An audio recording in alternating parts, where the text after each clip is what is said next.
How we doing, guys? So we're out here with Stryker. She's 13 weeks as of today. 14. 14 weeks as of today. Time flies.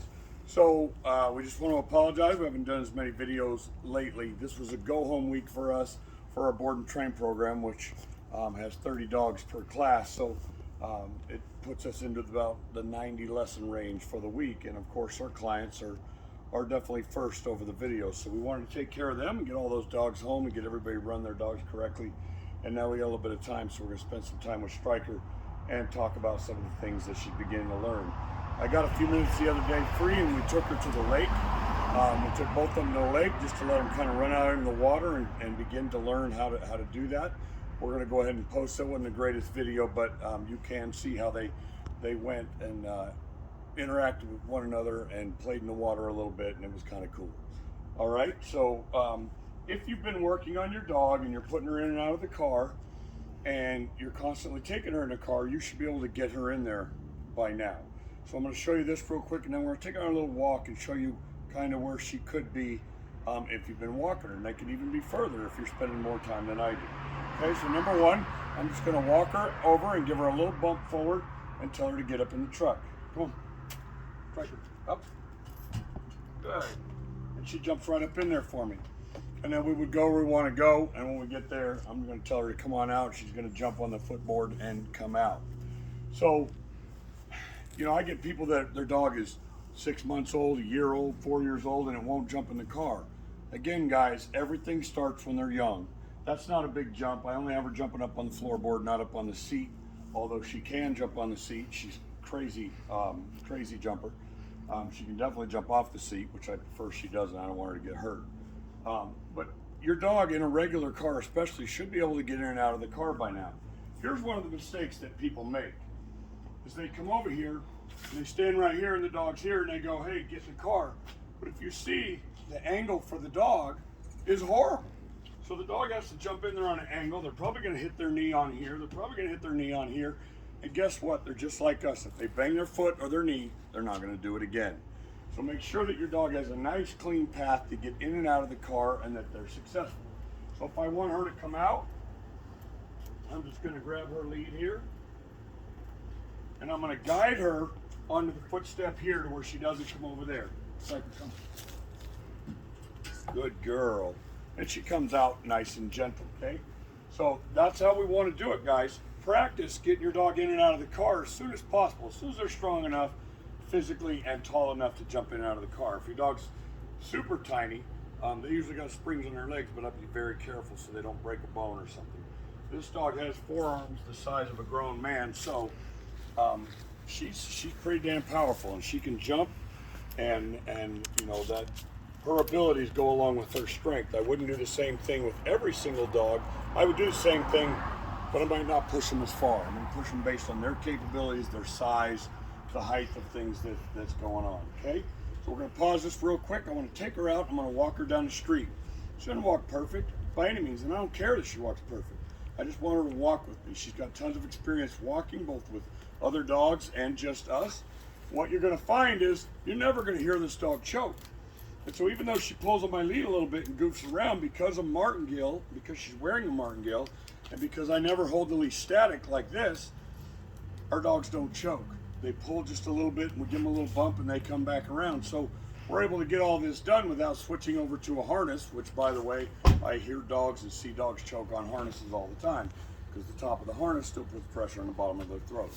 So very important to use the right collar, get these dogs on a walk while they're young, and start taking them out. So we're going to pause for just a second. We're going to open the gate and head outside, and we'll see how she walks on a leash. And she's dead. All right, guys, so we're outside the gate. I gave the leash to Jamie so I could talk. I've lost most of my voice, so if I get too far away, you wouldn't be able to hear me anyway. So I'm going to have Jamie walk the dog. Now, we've talked about since the beginning, we want the dog on the left-hand side. So we've always walked her on the left-hand side. Does she cruise over to the right sometimes? Of course she does. Does she get out in front of us sometimes? Of course she does. All right, so here we got Stryker. We're walking down the street. Jamie's got the leash. If the dog stops to bark, there's another dog over our left-hand shoulder. So if the dog stops to bark, we're just going to keep walking. Don't stop and acknowledge your dog barking at another dog, or you're doing exactly that. You're acknowledging it and agreeing with it. If your dog can get you to stop, to acknowledge something or do something, of course they're going to keep doing that. So deal with the car. We're just going to keep walking. That car was pretty scary. I was scared a little myself.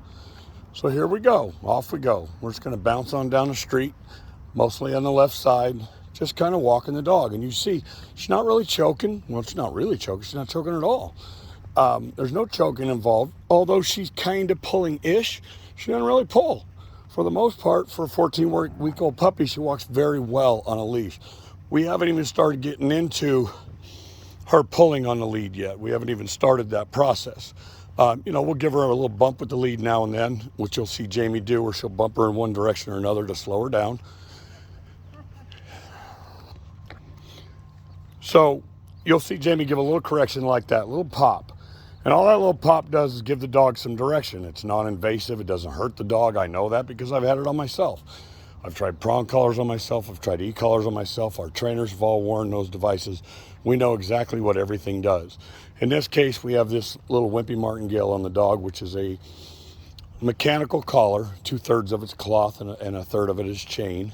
And so it allows the collar, number one, as we discussed before, to constrict around the dog's neck so my dog can't get all crazy and flip around and pull their head out of the collar. Number two, it's got a little bit of mechanics to it, so when you give it that little zip, it kind of cinches and it helps you communicate with the dog without choking the dog or poking the dog or anything like that. Not a great training collar, but a wonderful collar for where we are at now with the dog. What most people use is a standard or flat collar, which is the most invasive, horrible collar on the planet. That's your regular collar that you would hang tags off of, and the entire time you're walking your dog, you're strangling the dog. Of course, the dog's pulling, that's what we say, but we're strangling the dog, and it's causing a dent or damage to the trachea, which is not repairable. So now for the rest of your dog's life, they got a very sensitive throat, they're coughing, they're hacking, whatever. So people think that these flat collars, standard collars, because they look nice, are nice. They're horrible collars. So use something mechanical that cinches around the dog's neck, nice and soft like this martingale collar, and it'll help dramatically. These dogs never choke, either one of them. And they've just done a great job on their walk. So you see how she walks, fairly decent, right? Well, I wouldn't ask for much more than that. For the most part, her leash is loose. And she's not really tugging and pulling. Now, she's just like any other dog. When she sees another dog, she's going to bark and pull and gnash and be a little turd. But what we're going to do is just keep walking. When the dog stops again to acknowledge something or to bark at something or to sniff something, we're just going to keep moving. Don't stop and acknowledge what they want to stop for. If they're stopping the train, they are in charge. If they're in charge, everything they do is correct. If everything they do is correct, why should they change it? So keep that in mind and walk your dog often. But this is about where we're at right now after, 3 or 4 weeks of walking with her. Every other night, probably, and other kinds of walks and just taking her out and doing things.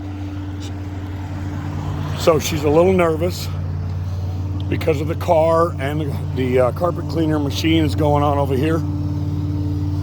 And so she got a little nervous, but we don't care. This is exactly why you want to take her out at this young age, so they can get over all this kind of stuff. So just keep walking. So of course she says, man, I've never seen one of those before. Just let her hang out for a minute.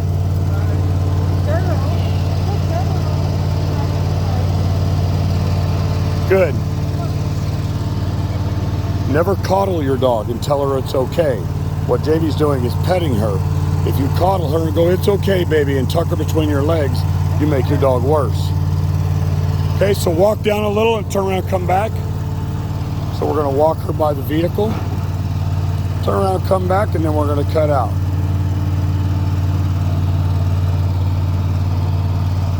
Just go ahead, keep walking.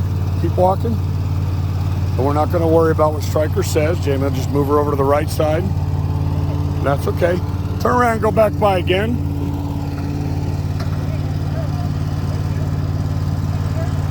So now Stryker's much more relaxed this time. Good.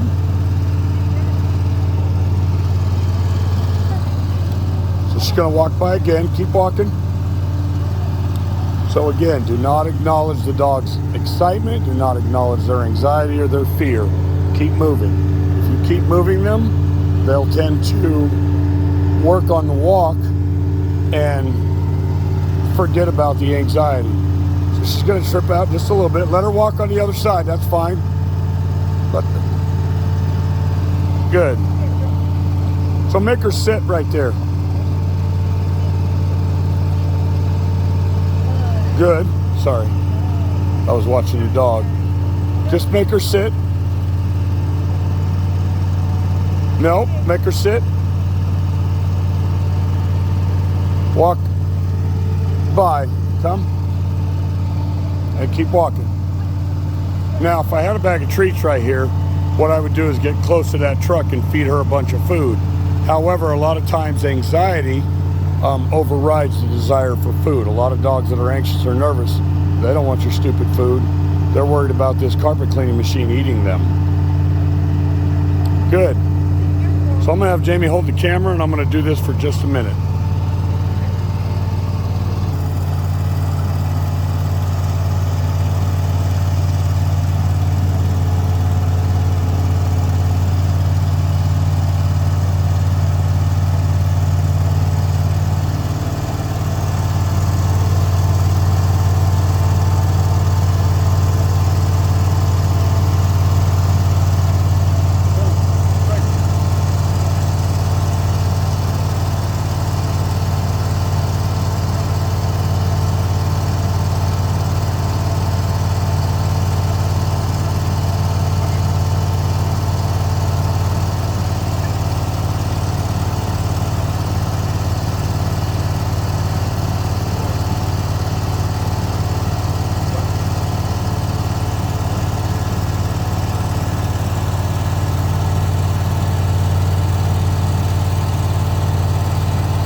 How to start working through a fear.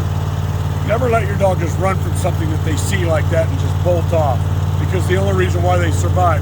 So if I saw that same situation tomorrow, I'd come over here again, and most likely she would be much more relaxed. This is why it's important to get these dogs out while they're young. Face those anxieties, face those fears. Today it's just goofy fear. In the future it will be true fear. So you don't want your dog to get into that. So more and more and more and more of this kind of stuff. Okay, so we're going to go back to our walk, and we'll see you soon. All right, so we're done with the truck there, and we're going to head back to the casa. It was a good walk.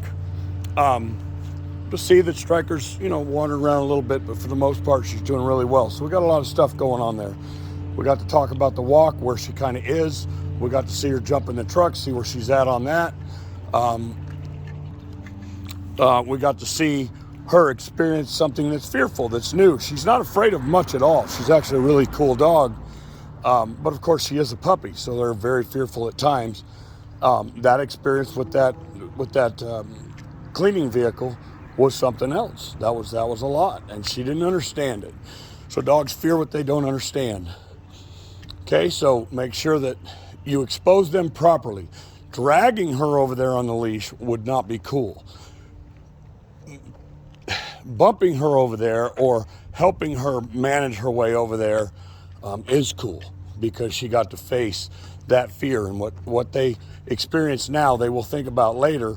So when she goes home tonight, she's going to say, wow, that big white truck didn't eat me.